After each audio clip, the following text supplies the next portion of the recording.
moving. So, oh, thank you, Todd. Oh, I totally forgot about that.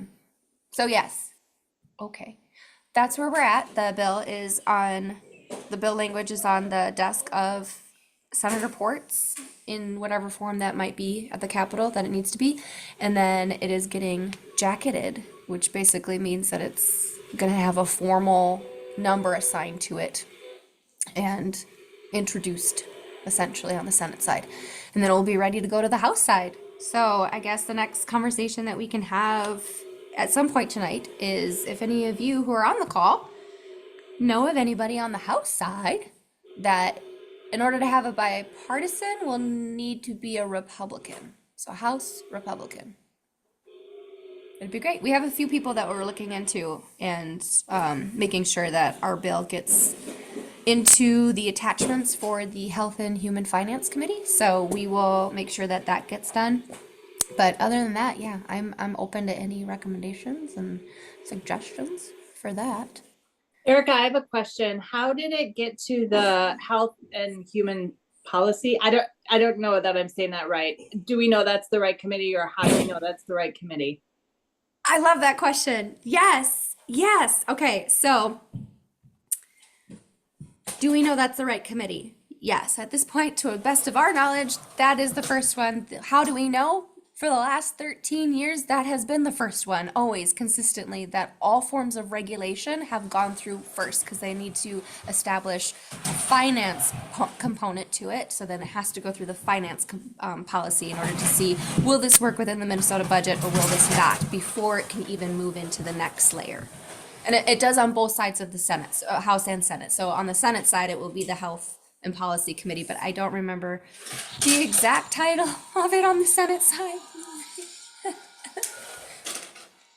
Now my son has a car that lights up, so Todd, feel free to buzz in and take over if the sound gets too much. No, you're doing great. You're doing great, but happy to help in any way. Yeah, that's a great question. As far as the trail that the bill will go to, or the direction that the bill will go to, I honestly don't know what that will look like. And we usually ask once we have the bill jacketed on both sides, so we can have some type of idea of being 27 steps ahead to prepare us as to where it's going to go. So first it's going to go through the policy committee for finance, and then it will go into some other committees. And that changes every 2 years because every 2 years new committees are formed and some are taken away. So I right now can only give you what it has been in the past, but as far as what it is right now, we don't know. But for the first one, it'll be the Finance Policy Committee. And the last one, I think, always is the Ways and Means. That's the last committee that it goes through. And as far as what's in between.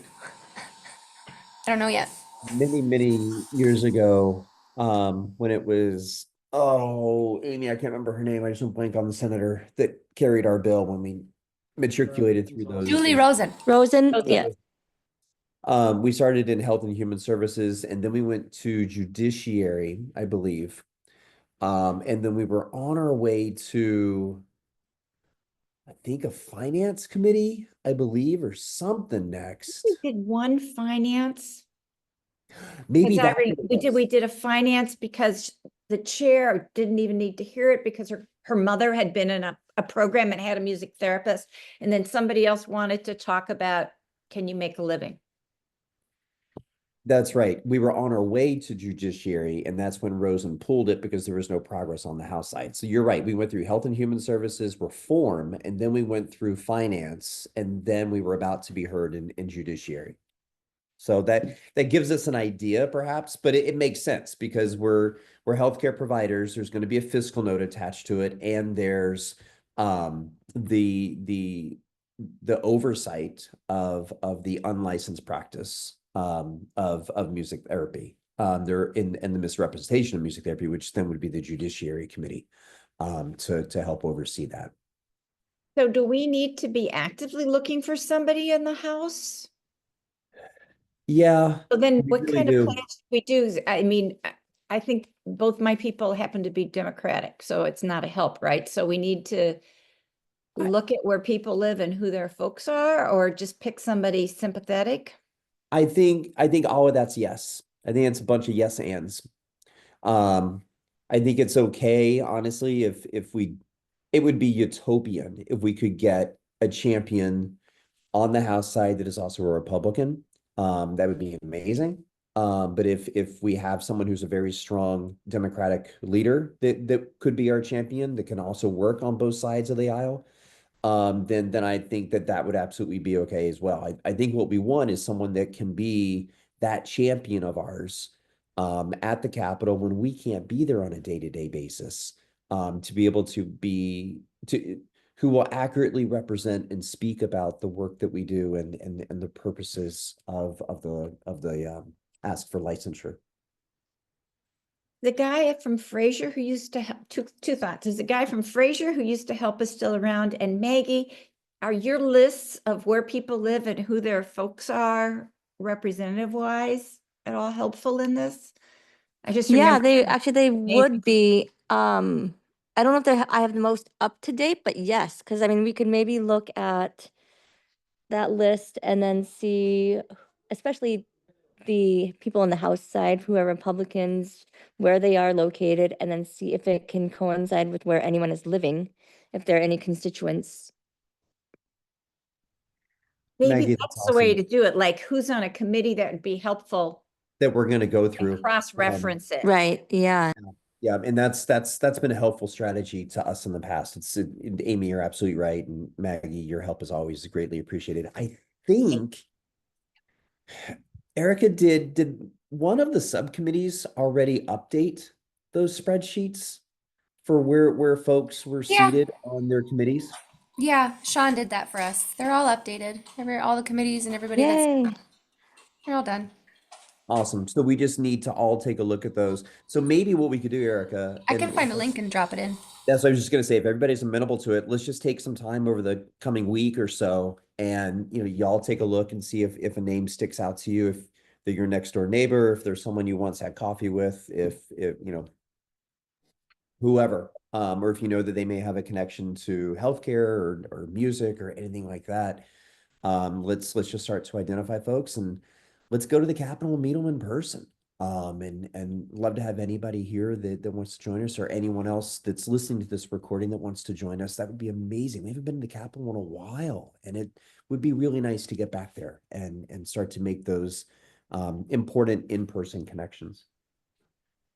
And we could thank Senator Port, just to let her know that it's more than Erica, that we all really appreciate. Yep, absolutely. Absolutely. Any I was thought? just gonna say, I have a friend, Dave Pinto, who is a Democrat in the House, and he is in St. Paul. I think he's also like maybe an attorney general or something. If we get our ducks in a row, let me know. I'm happy to give him a call. Like, I have a cell phone number. That would be amazing. Yeah, we were gonna have dinner, like my husband and him and his wife were all gonna have dinner together before the holidays, and we didn't. So if we sort of brainstorm as a group to talk about like what we want, what he could do for us, so that I can put together an ask, I'm happy to do it. Karen, that's really awesome. And I don't think we've had anyone in St. Paul necessarily be certainly a chief author, but with all, between Gillette Children's and Regents and St. Paul Public Schools and so many other incredible things that our colleagues are doing there, that is a huge opportunity for him to support hundreds of constituents that are providing and receiving music therapy. I think so. The two biggest asks are, would he be amenable to carrying the bill? So would he be amenable to being our chief author on the House side? And previously on the House side, we have had other representatives. Some of them are retired now. Lyndon, oh shoot, what was his name? Carlson. Representative Lyndon Carlson was our very, very, very first chief author. Going back to the very beginning. Jerry Newton was most recently our chief author on the House side before he came over to the Senate side, and then he retired. So I mean, he would be following in a line of some longstanding, incredible supporters, strong supporters, not only of our bill, but of a lot of wonderful education and healthcare kind of policy bills. So that would be the biggest ask. And the other ask is, can he, if he's amenable to it, can he think of anyone else that would want to join him as co-authors? So that it's not just one person when that bill gets jacketed, but it's several people whose names are on that bill, then that helps that snowball effect of more of their colleagues joining them. Yeah, I'm not sure what committees he's on and if whatever committees are helpful to us or not. But my kids at one time were interested in politics, and we went down and met him, and he introduced us to our representatives, and yeah, we observed a hearing, and yeah, it was super cool. He's a great guy. He's a great guy. Also, I think a musician, if I recall. I think he's also a musician. That's outstanding. I know his kid is, and his kid composes music, so yeah. It's the personal connections that mean everything. That is so awesome. And if you need help with any like materials for him, like fact sheets or information about CBMT, AMTA, we have a whole file. We call it the bill file, that has all of those quick, one pager kind of, elevator. Yeah, that would be super helpful, so I can kind of go into it prepared and feel like I cover everything that I need to cover. Well, and this is like if it all happens, right? We hope that it does, but That's awesome. That's awesome. Erica, you and I, one of us can share that bill file with Karen, and we can get that to you tonight, tomorrow morning. Yeah, once it's jacketed, anybody can look it up. It has a number on it. Otherwise, it'll be easier to find in the second email that was sent on Friday. There is already a link to a PDF of the bill. No. What I meant was the Oh, bill. the folder bill file? Yeah, the folder that we always send once a bill is jacketed, that has all Yes. the information about our profession and That bill about file. all the support Yes. and therapy. Yes. That's what we want to. That hasn't been created or finalized yet for 2025 because, I can send you an old one then. yeah, Karen. we can send you a 2020 It's still gonna be the same. one because this will be in prep for 2026. and this is the language of the bill. So that what you're we talking can about? include that. We can include that in there. It'll be the draft. It'll be the one that we shared at the town hall. It won't be the one that's officially been introduced. It won't have a Senate file number on it, like Erica was just saying. But Yeah. once we know the Senate file number, then we can share that with everybody here, and we can start. Sure. Yep.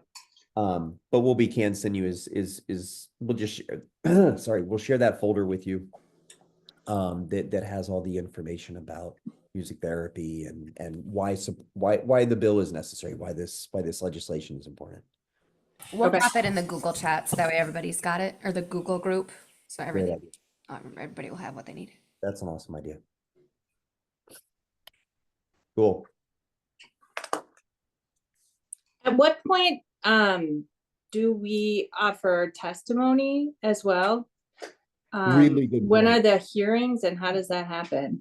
So being that it's already March 17th, realistically, honestly, there will be no hearings this year.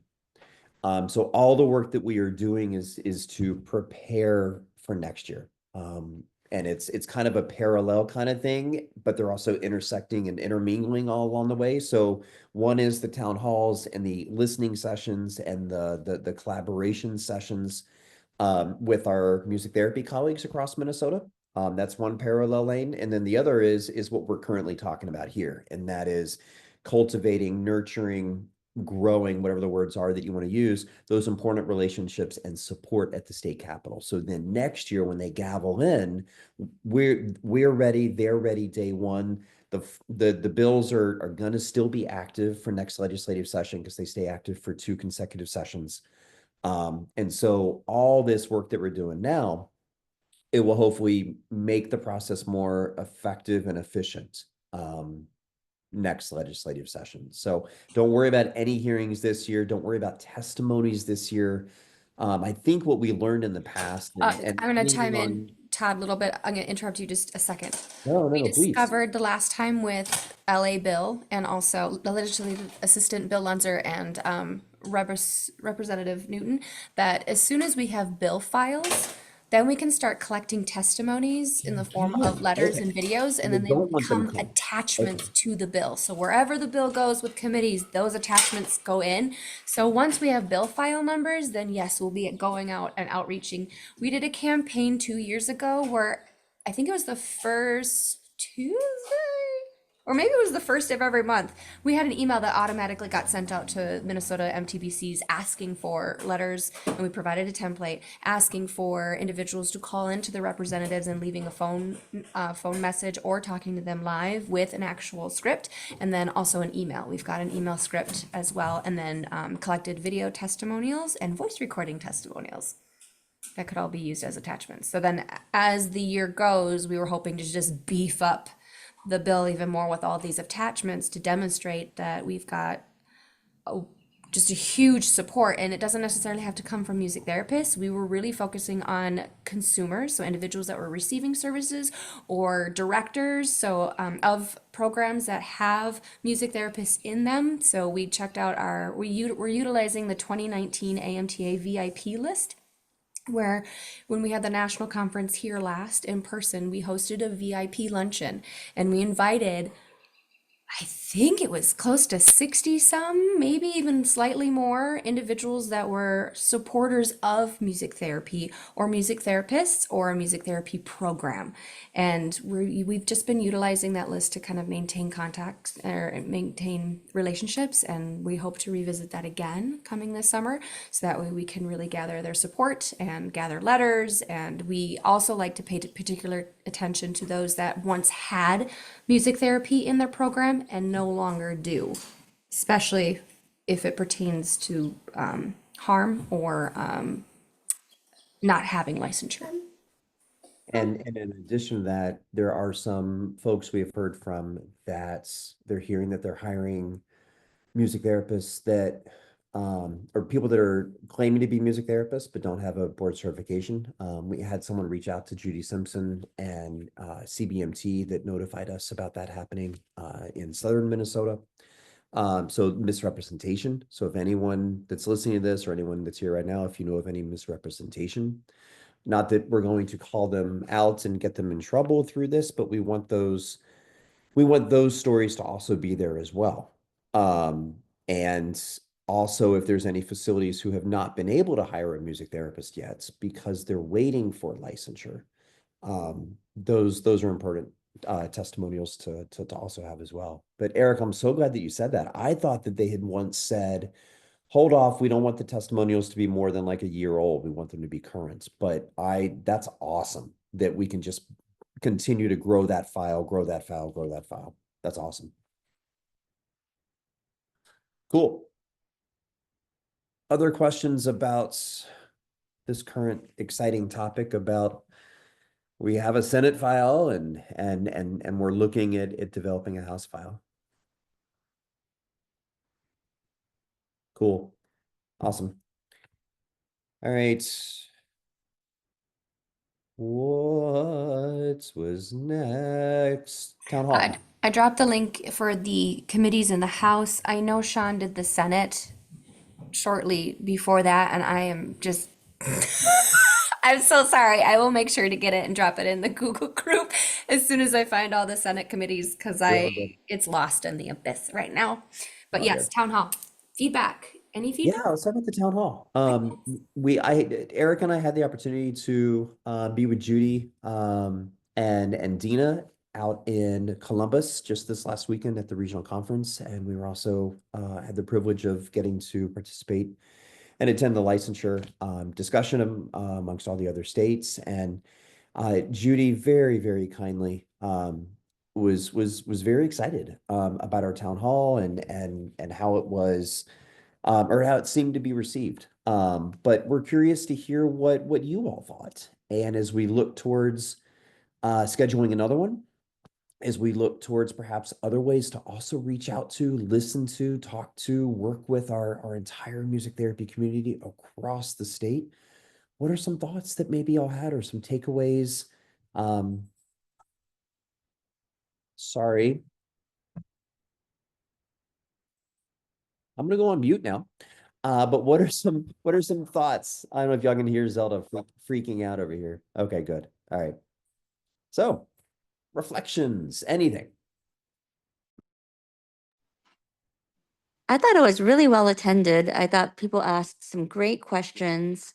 And I really hope that they found it informative. I feel like what was the information that was shared answered a lot of questions that people probably either didn't know to ask or maybe they already had in mind. And we're glad to get those answered. So I thought it was very successful.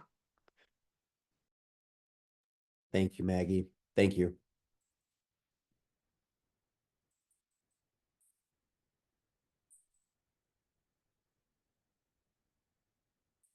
I didn't expect that many people to attend and they really stayed. They really, I mean, there were like 18 people and there were 17 people still by the end. So I thought it was a great turnout and it was just nicely informative and there was, you know, lots of questions and time to be answered. And so that seemed like a really good way to do it. Thank you, Amy. It feels like the people who attended would hopefully have gotten the message that licensure is okay. From the questions that were asked, it felt like the answers that were provided were very reassuring, and it felt like those that were in attendance were comforted, which is really wonderful. I know you had as a separate talking point for this evening how to reach more people. I think increasing the access and going to established groups to present on topics would be really helpful, because those people who showed up are the people who are mostly leaning probably towards it. And we really need to reach those people who are more hesitant. And I feel like if there's an established group that's already meeting and we go to them, you're more likely to get the people who are not as supportive or might not feel as comfortable coming to a town hall. So like the NMT group, the DD Focus Forum group, I believe that there's a special education group. The MTBO group for sure needs to have a specific town hall specifically for the MTBO group, because that is a massive number of people. But educators, Amy, if we could rally up all the people who work in special education. But that's a pretty easy group because they are all like, I if know, we right? had It's a like, license, life would be easier because I cheaper know. the license. I know. I'm just trying to think of where in. established people are. And even if they're all in support, if they can have the talking points to Well, talk and to their colleagues and friends that maybe not as much in support. So trying to find ways to get to the people who are not likely to come to a town hall. So and as long, do you think the business owners will be open to having one of their meetings be that? we can ask. Yeah, I I mean, think we that's the thing. should. I think Them to do- it's a great idea to offer. Yeah. Yeah. We can offer it, and that's all we can do. Erica, maybe you can speak to it more. But yeah, and Jessica, you too, because you're pretty much a music therapy business owner.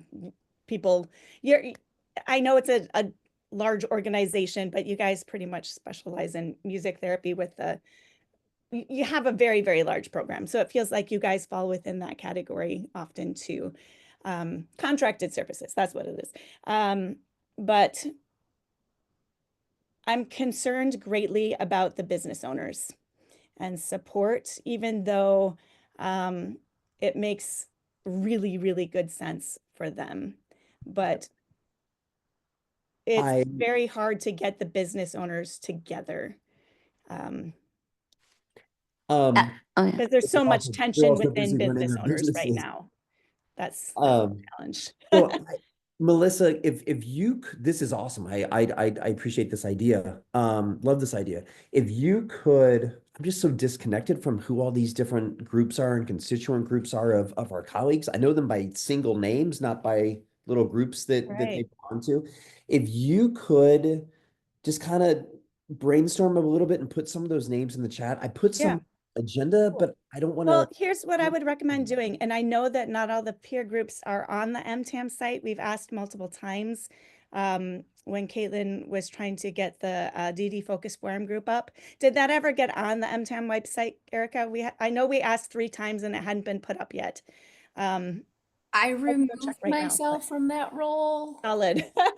in Yeah. November, so Right. I honestly have no idea. Right. But The last time I looked, it wasn't there, but we can start there. I don't know if there's other groups that are like that are not on the MTAM website, but start with the MTAM peer groups that are listed on the website. And Are there contact names like yeah, there should be. email for That's each of kind of those? the point of the Okay. thing. And if not, reach Cool. out to the president and say, we need to make this happen. Let's make it happen. And I know Proposing. Lindsay would be helpful. I Yeah. actually flew back with Lindsay and Jessica Oh, from awesome. Columbus and had an awesome conversation with them. Great. That's really cool. Looking at our data that's coming in from the survey, just kind of extending upon this, we are at about 191, well, not about, we are at We are at 191 respondents right now, and Amazing. 90% of those are a yes, with Well, 29% saying we just want more information, but yes, but we want more information. That's 90% support. 10% or 11% are undecided, and 4 people are a no. And we're not going to get everybody. It's not going to be 100%. But 90% yes is a very good number. And when we told people that we were at 191 respondents out of about 350, especially researchers are like, why can I not get that kind of return rate when I do a typical surveys where you're lucky to get 30% as the, I don't know, standard. So we're doing really well. I think what we want to do is keep it open. I sent the reminder. We're getting a couple more. We're getting a little less each time I send the reminder, but maybe, I mean, y'all tell me, this is team decision, collective decision. I think what we could do is, let's see if there's a week where there are no respondents. Then maybe that's where I send an email out to everybody and say, hey, we may have hit it. Nobody responded in the last 7 consecutive days. Maybe one more reminder email, and then we close it. Is kind of what I'm thinking. I don't know, y'all. I think that's a great idea, Todd. I think it would also be really helpful if more people encouraged more people very publicly, like on the MinTwin site, on the MTBO site, in whatever other groups there are that are out there, for different people other than the 3 of us, 4 of us who've been saying, please fill this out. Yeah, that would be really helpful to have different voices pushing to get the survey out, I think. we do have Jessica and Karen who agreed to help with the communication piece. So from here on out, they're going to be blasting stuff on Facebook. We're going through an onboarding process on Friday on a Zoom meeting. So they're going to be taking over the newsletters and ideally the Facebook posts, whatever I'm showing them the list and they're going to let me know what the capacity is. And then I can definitely, it's easy if I can at least start the post and then have those 2 share it to all the things. But yeah, no, you're absolutely right. And I think maybe, Melissa, if you want, do you want to put that in the Google group to like invite, I don't know how to do that, to encourage people and have them actually follow through. If it would be easier to be like, hey, Mark, you've got March. Well, Mark's already sent 3 videos already, so Mark's off the hook. Okay, so That then is, choose but someone like else. Amy, Karen, Jessica, Maggie, Yeah. if you guys could send Pick 4 like people. the video idea that Melissa had, if you guys can throw out a video, this is why I did mine. Have you checked in with your friends and tag a couple people, just to try to get people to have it like a engage with us kind of thing. I think that might be helpful. I don't know. You never know, but No, um, it's a and great idea. and the that was not my idea, but I think it's a really strong idea. People respond to those like challenges on Facebook. I am avoiding Facebook as much as I can right now because it makes me crazy. But I don't know, platforms like that, even if it's an email form, just send it out to a bunch of folks. The other thing I was thinking is that we have an NMT peer group every second Monday. If we could do one, I feel fairly confident that we could use that as this is our topic next month if I requested it, to have a little town hall in there. We have a lot of people who show up. Some of them are out of state. We'll just give people a heads up that it is state specific. But I'm happy to volunteer us for that. And I'm happy to set up a MTBO one as well with Erica, if you can help me with that. If you all want to just pick a date, we can just make it happen. Yeah, let's do that. Let's get the list of who they are, and then we can figure out when they meet, where they meet, how they meet, because maybe some are in person, some are virtual. I would love to encourage anyone that's here right now or anyone that's listening to this on the task force. If any of y'all want to be the facilitators of those town halls and those discussions, it shouldn't always be Eric and I. It's humbling and it's a privilege to be in these roles, but I would love to encourage and empower and collaborate with others to lead these as well. Like I know you mentioned the second Monday of every month, I have a GLR standing GLR meeting, so I wouldn't be able to attend that, but that's okay because we have an incredible team and village here that can do that as well. Mel, Mark, and I can facilitate that one without any Awesome. trouble. And That's you created the slides and the framework, which is so nice. Yeah. Yeah, the And slides are great. I just put in the chat the list on MTAM of the peer groups, and they say when they meet and who the contacts are. That is awesome. Thank you. Would so I know that MTAM is separate from all of this. Would it be okay to have something like a in-person town hall following our conference? Or would that be too much of a conflict of interest? I don't think it's a conflict of interest at all. It's not, I mean, the thing with this is, and this is what I'm struggling with, when I hear that MTAM is needing to take the position they're taking it because of legal reasons, and I get it.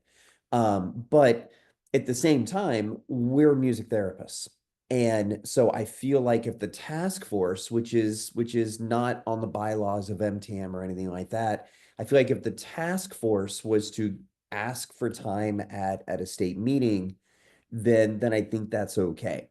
We're not being invited by MTAM. It could go into the minutes and, to intentionally say the task force asked for time. I think there's ways that we could do it where we're very respectful and careful with the ethics and the integrity of avoiding a conflict of interest.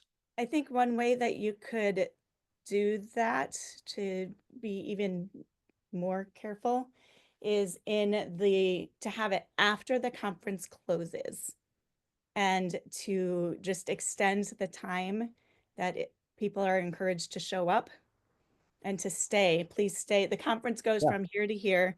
There's an M10 meeting here. The conference is over at 4:30. At 4:30 to 5:30, the task force is going to have a town hall. Please stay. And for those who would like to stay, you're welcome to. If not, empower them to make that choice. That's a really good idea. Because then it's not in the conference time at all. And maybe we can have like little sheets of paper for people to leave their name and contact. If they can't stay but have questions, we can still get back to them that way. Oh, absolutely. I think that Google form that was created for the town hall should always be used, and we just keep adding to it and adding to it and adding to it. That way we can share it at any time with anyone, so it's transparent. We can share the spreadsheet questions. And we're also going to go back and the other thing we need to do is start answering the questions once the survey closes. We need to start answering those questions and also share that out too. I do know though, so the next MTAM meeting is May 31st and it's going to be virtual. So it won't be in person. But that doesn't necessarily preclude us from doing something like this, but it will be virtual from what I've heard. But we're going to still have other opportunities, like, reaching out to the specific groups and, really intentionally choosing and targeting those that we reach out to. And I also think we need to get on the calendar, another all-call general town hall as well, just to give folks another opportunity to, as they're sitting with this information, to come back with additional questions. As I mentioned during the town hall, I totally understand why it was a closed timeline for registrations and RSVPs, but if there's also an opportunity for people just to drop in, I think that would be helpful. If we could post the link maybe on the Facebook website only during the time of it. The only Or- reason we don't do that, we learned during COVID, when GLR did a lot of this, AMTA did a lot of it, we started using Zoom. Anytime you put a link, a meeting link on Facebook, anybody, and there's people out there that are looking for things like this. Anybody will use it, and they can literally sabotage and Oh yeah, I've been in some There's some awful people out delightful meetings during COVID times. But if it is in a closed group, it feels like the MinTwin site, MTBO sites are both closed groups. I don't know about the task force page, but those two sites are closed groups. So if you do not post it ahead of time and only have it available during the time of the meeting, you're less likely to have people who are going to troll. I'm open to. I wasn't the open one to who any received the idea. messages, but I do know that there was a bunch of people that were really frustrated and sending me messages from other people who were trying to get in and stuff. But I don't know. Erica, I'm did Task you force open to page any. isn't closed, maybe just on MinTwin and MTBO. Erica, didn't you say someone texted you or sent you something that day and you sent them the link? Yeah, So somebody reached out via Facebook and I was like, yeah. And then I asked for their email address and sent them the link to the Zoom. So if you hear from somebody, let them know, because Erica was answering that day and letting people in. So I feel like that's the safest way to do it. But it's definitely the safest. And the frustrating thing is that I didn't know who the people were, so I couldn't just respond directly to them. It was very Yeah. frustrating. Well, but if they tell you that, you can say like, hey, they should have just reached right out because Yeah. we were letting people in. Right. So I just think to make sure that the contact info is available. If that's it isn't going to be that's posted what we someplace. do. That's maybe it. We put everywhere on the MTBO site, on the MinTwin site, on anything. If you are still Contact looking info. for the Zoom link, please email this, or I'd even be comfortable if you wanted to put my cell phone number on there. I can always block somebody. But it that way they still have an avenue, but the actual Zoom link isn't out there. But maybe that's what we do. But I agree, it That needs works. to be more accessible. It needs to be more visible to folks, and that might be how to do it. I don't know. I'm open to Ideally, any idea. people RSVP as we ask, but I just know that a lot of folks are kind of overwhelmed and don't choose to process like that. So I don't know. Devil's we- advocate here, so who knows? Do we have a phone number that's connected to the Zoom link for people that want to attend via phone? I know it's not the safest choice, but I do know one person was trying So I to looked- log in yeah, on their no, drive no. home. I looked into that. I looked into that. And so next, yes, so the Zoom link, the U of M Zoom account automatically popular creates a phone number to call in Oh, from. great. Okay, thank I you. didn't know that that was a thing that people were using. I didn't know. So from here on out, when I copy and paste the Zoom link, I'll make sure that the phone number is right below it. So yes, it does create it automatically. I don't have to re-click anything.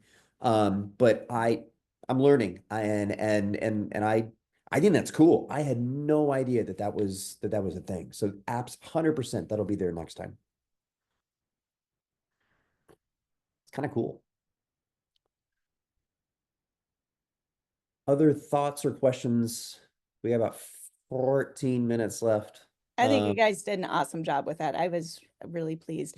I do think having different people other than Erica and Todd always speaking will be very, very, very helpful to help more people with buy-in.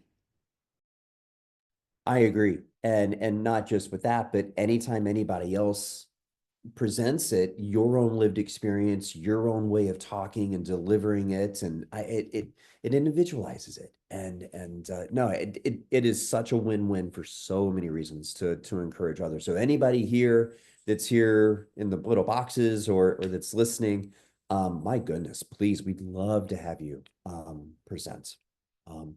Yeah, definitely. All right, cool. Anything else before we move on from the town hall? Just thank you all. Again, yeah, the visuals were incredible. I don't know how you did. You guys show me one day. I was joking at conference that I just learned how to make QR codes in Bitly. And they're currently black and white, and next time I do them, they're going to be in color. All right. They can also be different shapes as well. I've made them in Too shapes of much. coffee cups much. and like, Baby okay. steps. Baby Okay. steps for me. Come on. All right. Okay, All that'd be right. great.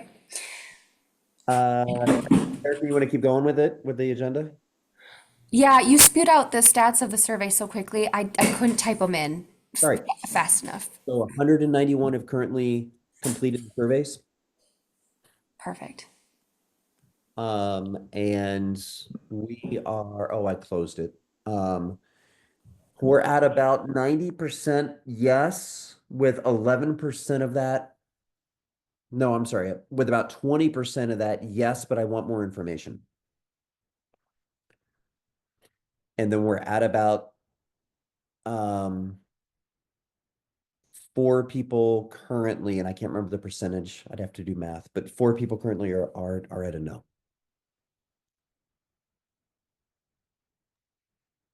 Is that put you at about a 60% return rate? Yeah, I think so. We had about 365 that went out. Nice.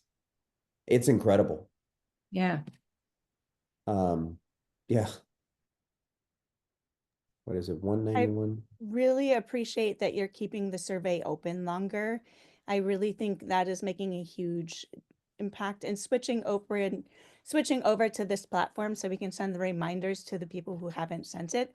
Because it's really frustrating if you get a survey over and over and you've already done the one, that's annoying. But sending a survey to the people who haven't responded is huge. So I'm really excited about this platform.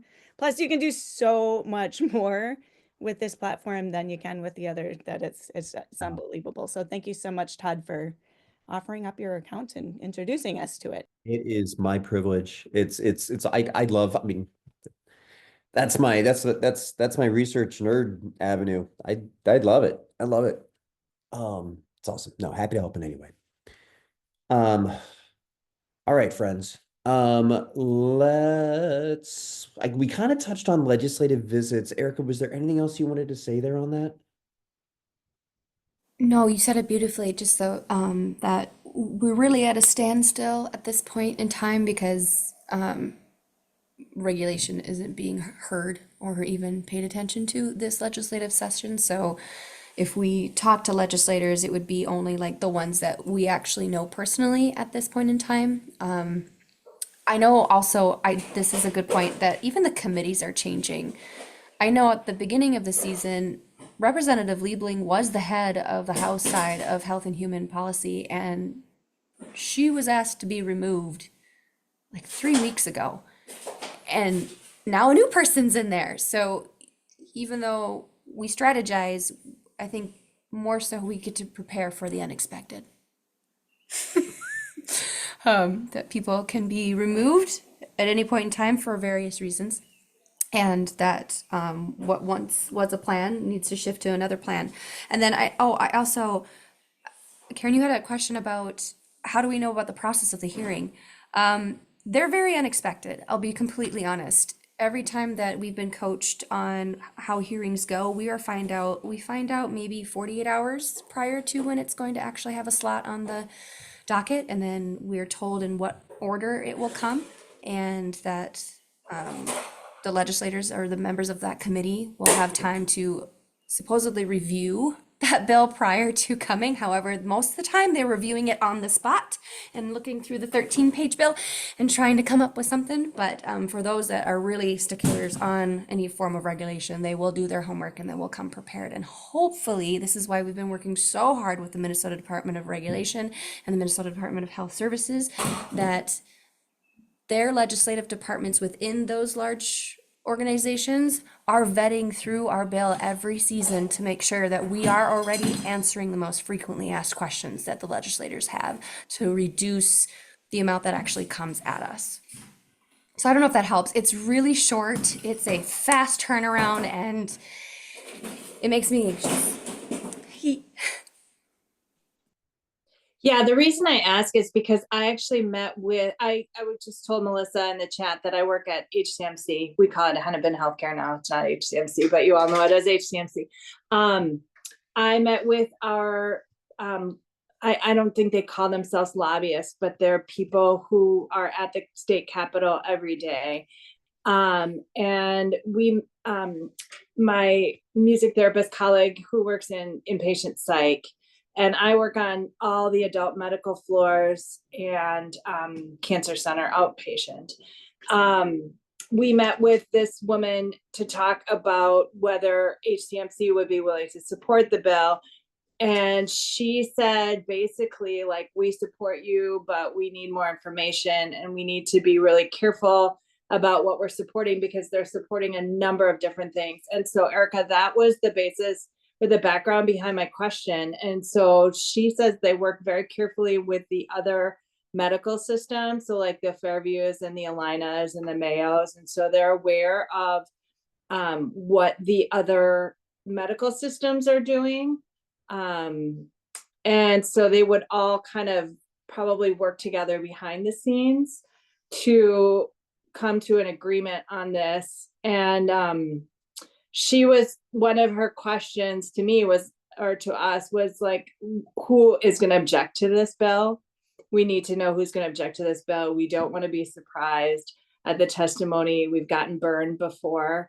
How do we know that we're safe, like putting this out there, and what's going to come up that we don't expect?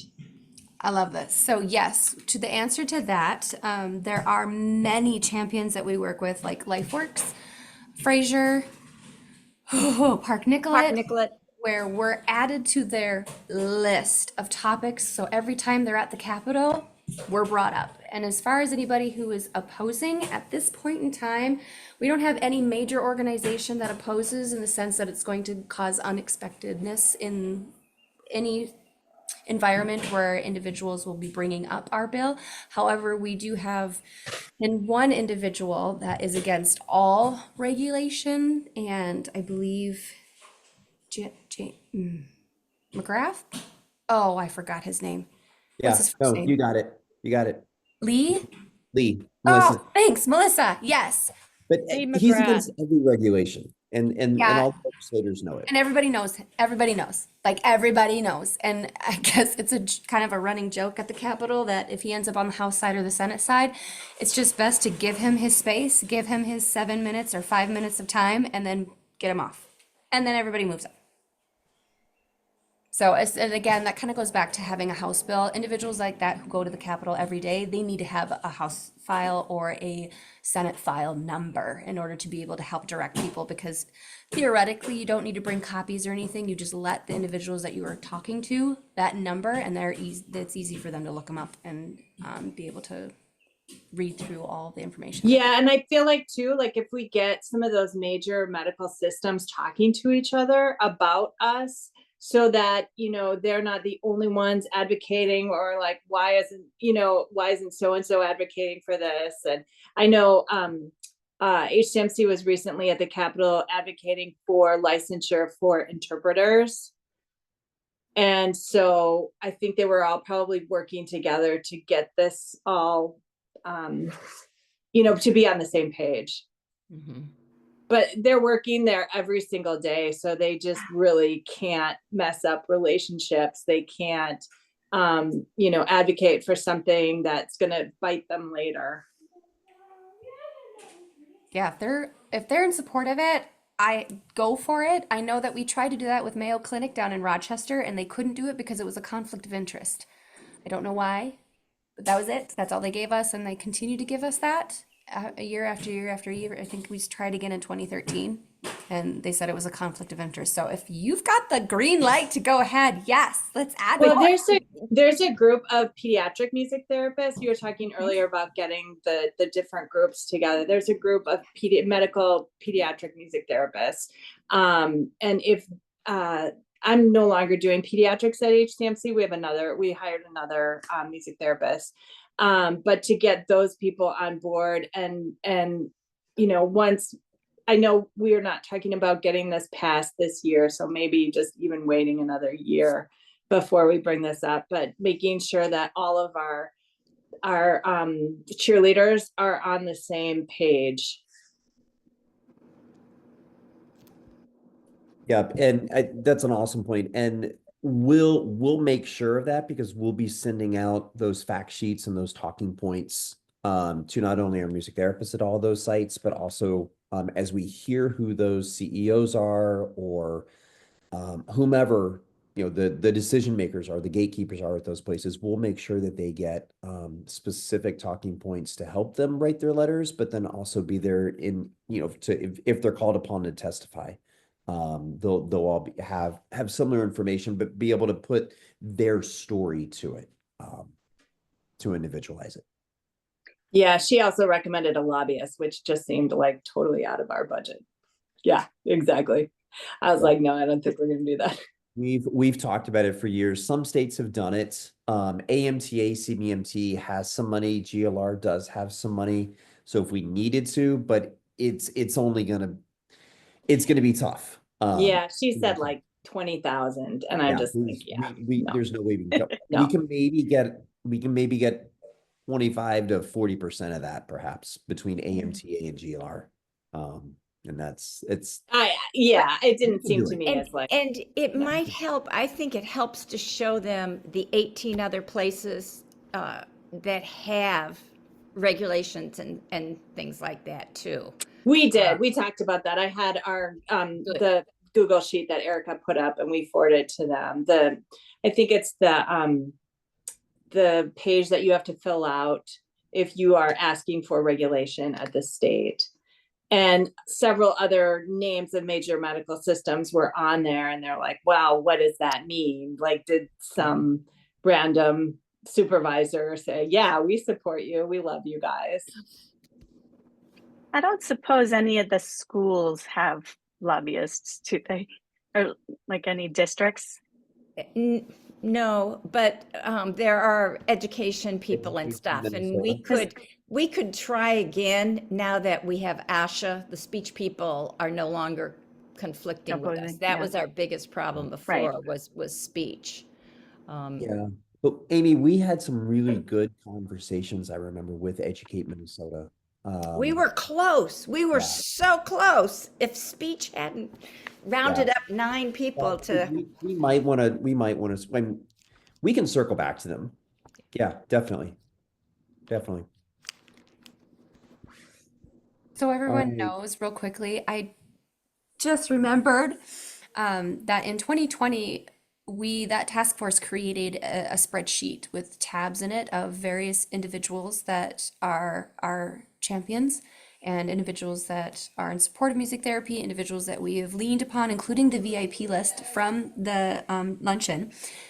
If you would like help, or if you could help us out updating this, that's what my point is. Help us update this for 2026. The last time we updated it was really early in 2024, so like January or February. So some of those contacts that we had, then we may recontact again and be like, guess not. But feel free, Karen, absolutely add the individuals that you literally just listed off in the last 20 minutes. Feel free to add them in a whatever column you want, and if we want to make another tab, we can. Yeah, it's just, that's really awesome. Oh, I'm so glad you're here.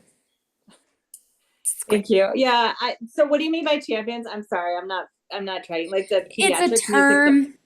It's a Yeah. term that our national team is using. I think they started it 2 years ago, where it basically means individuals who are willing to go up to bat for music therapy in the profession. So I know nobody. I well, don't the, have lo- any the champions. lobbyists that were willing to add us to their list when they go to the Capitol, that is considered one of them. It's individuals Yeah, that have an HCMC is unbiased not ready opinion. to do that yet. They're not ready. But you've got this next year to keep sending them happy notes from clients and patients that you've worked with Got and it. families. Got it. You can have a heartwarming moment of stories and successes and just keep educating them.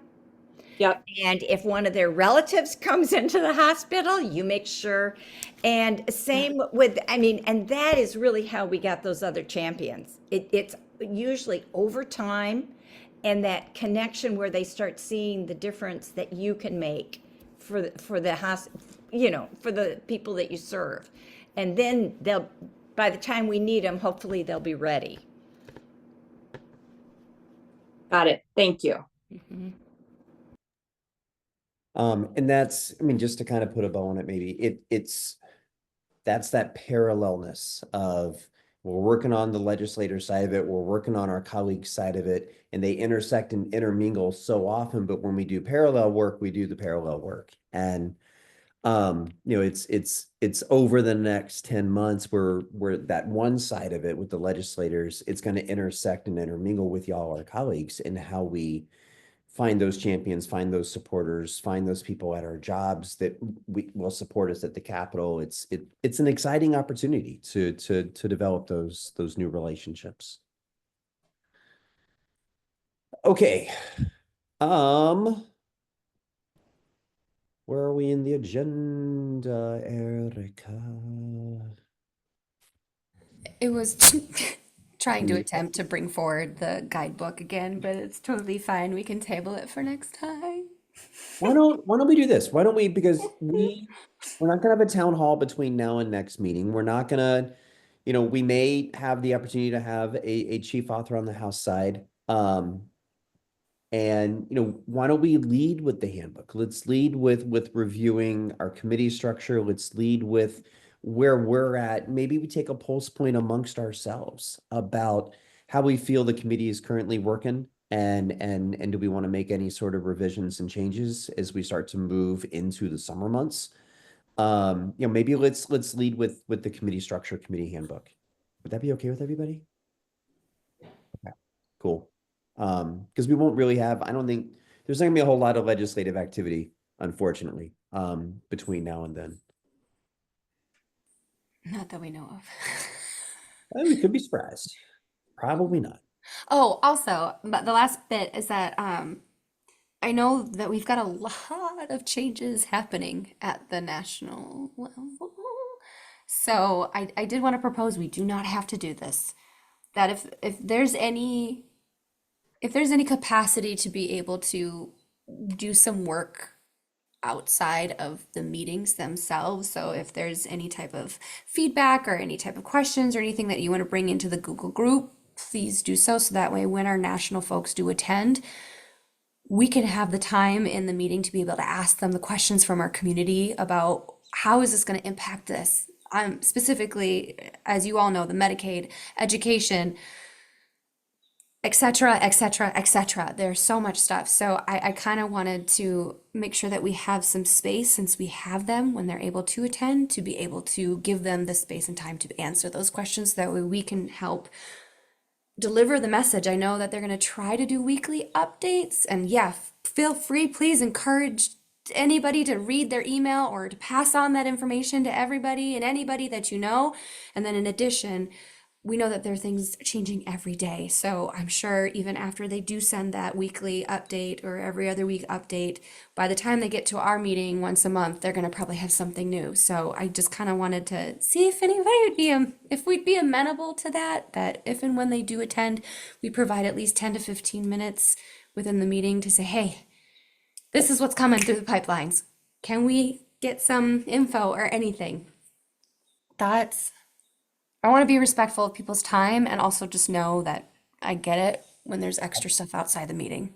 I think it's a great idea. I think information is powerful. Information is comforting. Being able to hear that information and then talk about it to understand it amongst a group of colleagues and friends, I think is important. Yeah, I like it. I think it's a cool idea. As long as, like you said, as long as this group is amenable and as long as whoever's on the call from the national office is amenable to that as well. Anyone else? Just want to make sure that they have space. But yeah, we'll just kind of take it as it is. Cool. Well, thank you. Then I guess what I'm going to do is I'm going to send out an email in the Google chat about the next town halls. Ideally, I don't want another evening town hall. I want to try to do it during the day, maybe a town hall luncheon, or maybe something in the morning, like coffee and virtual coffee and tea or something. I don't know. And town hall and me, I don't know. We'll find some rhyming words.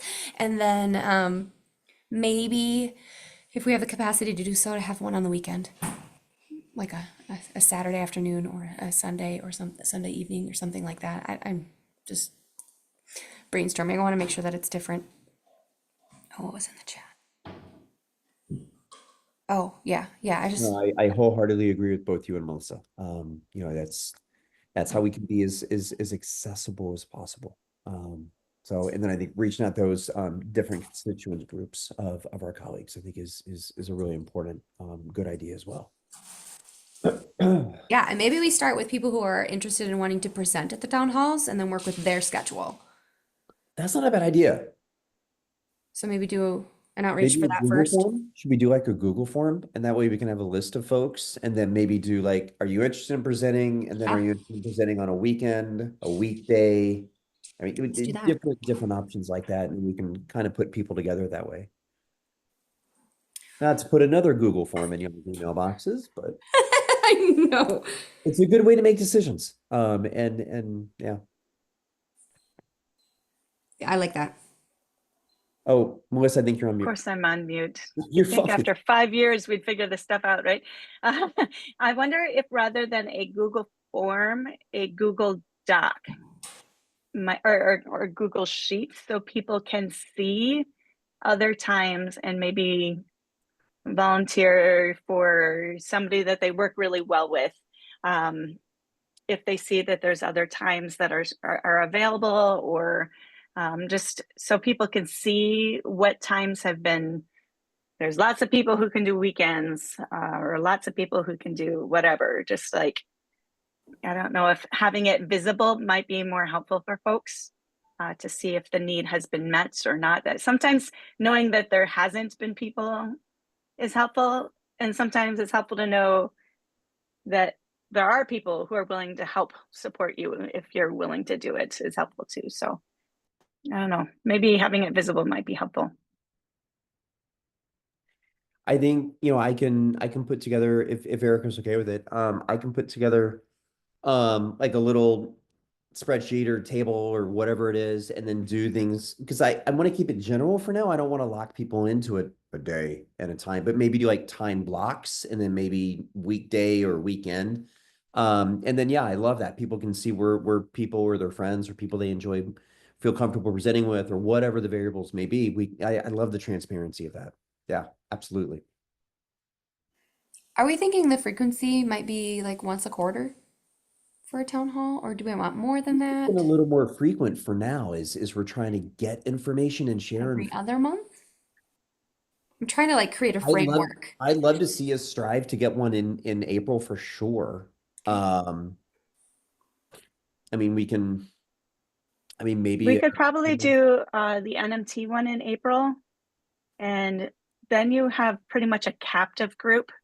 It's a large number of Minnesota NMTs that who actively engage with that group. So that might be a way to get a larger group of folks.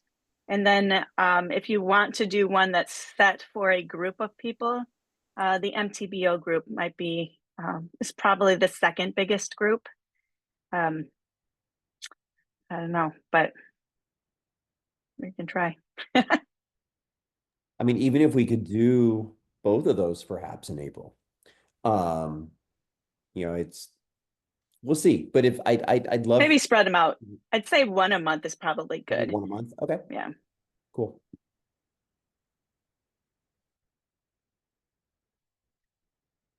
Cool.